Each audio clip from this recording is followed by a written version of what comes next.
Jonathan Brendefur from DMT Institute, and we're going to be talking about division today. Mostly division of fractions. I want to be able to understand conceptually what does it mean to divide fractions. That is not an easy concept to understand. Most of us think about the algorithm and changing division to multiplication and using the inverse of the second fraction.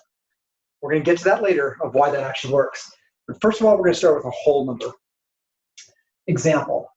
So we have the dividend 3, so that's the amount that we have, and we're going to divide by 2, the divisor. And what does that equal? So one way to talk about this is to be able to model it. So I'm going to model it with a bar model, and I'm going to partition this model into 3, so we have 0, 1, 2, 3. That's the amount, which is again the dividend. And the divisor, there's two ways of looking at division. In this case, we're going to be looking at the 2 as the amount that we are taking out. How many 2's fit into 3? So in this case, there is, if this is like a scoop, so we have some amount of flour and our scoop is 2 cups, we have 1 scoop which takes 2 cups. And then if I did another scoop, it would only, the rest of the flour I have is only 1 cup. That amount is only half of my second scoop. So the amount that I have of the divisor is 1 and a half of them for our 3 cups. So the answer would be 1 and a half. Okay, we're gonna take that same concept and do a division of fractions one. I'm gonna do a more difficult problem here. So if we have the amount is 1/2, and then we're going to divide by a divisor that is actually larger than that amount, 3/4. What does that equal to?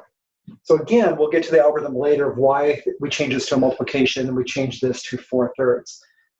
So the amount that I have right now is 1/2. So I'm going to draw a bar model to represent that amount, 1/2. I'm going to extend this out.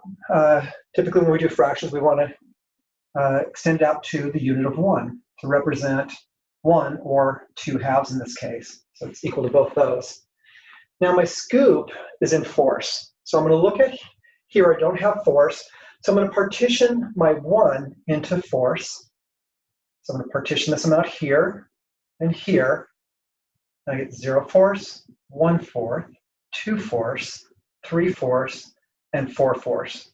The reason I do that is because the scoop that I have, the divisor, is going to be a 3/4 amount. So again, if we use the same example, we have a 1/2 cup of flour, but my scoop is actually a 3/4 cup scoop here. So that scoop goes all the way to 3/4. So I'm going to take up that amount. You can see that the 3/4 scoop is not going to be completely full. Now, this is where the division of fractions, we're changing. This was where the unit of 1 is, which is what the fraction is referring to, 1/2 and 4. In this case, here's my 1 scoop. Well, that 1 scoop now, if we pull up, if you see here, that I'm going to take the 1/4 amount here. It fills up 1/4. It could fill up 2/4. It could fill up 3 1/4 units. But my scoop now is 0/3, 1/3, 2/3, 3/3. And the amount that is filled up is 2/3 of the amount. So the answer would be 2/3. Okay, let's hold for a sec. Let's switch over to the actual algorithm and look at what happens. So if we have the 1/2 amount, and we say that is also multiplying 4/3.